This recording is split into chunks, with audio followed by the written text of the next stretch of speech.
అసలు తెలంగాణ ఉద్యమకారులు అంటే ఎవరు, వారిని గుర్తించడం ఎట్లా?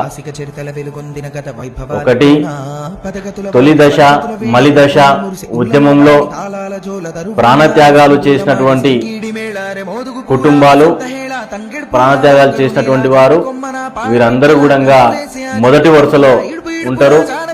అదేవిధంగా తెలంగాణ ఉద్యమంలో వివిధ ప్రమాదాలకు గురై అవయవాలు కోల్పోయిన వారు, అదేవిధంగా కేసులయ్యి జైలు జీవితం అనుభవించినటువంటి వారు ఉన్నారు.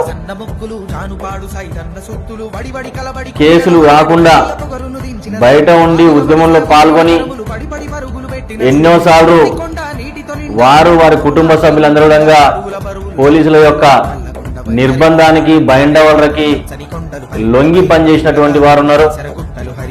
అదేవిధంగా తెలంగాణ ఉద్యమంలో తెలంగాణ సాధన కోసం తెలంగాణలో ఉన్నటువంటి ప్రతి ఒక్క రంగాన్ని భాగస్వామ్యులు చేస్తూ వివిధ సంఘాలు ఏర్పాటు చేసి ఆ సంఘాల యొక్క కార్యవర్గ సభ్యులు, అధ్యక్షులు, అదేవిధంగా సంఘాలలో ఉన్నటువంటి సభ్యులందరినీ కూడా భాగస్వామ్యం చేసినటువంటి వారు ఉన్నారు.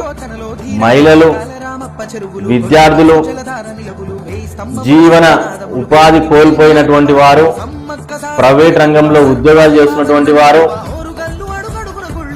వాళ్ళ జీవితాలని కోల్పోయి వాళ్ళ తెలంగాణ ఉద్యమాన్ని సాధించుకున్నటువంటి వాళ్ళు చాలా మంది ఉన్నారు.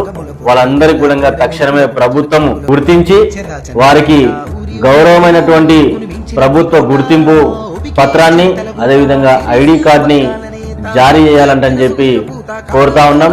ప్రభుత్వ ఫలంగా వారికి అందే విధంగా చూడాలంటని చెప్పి ప్రభుత్వాన్ని మేము కోరుతా ఉన్నాం.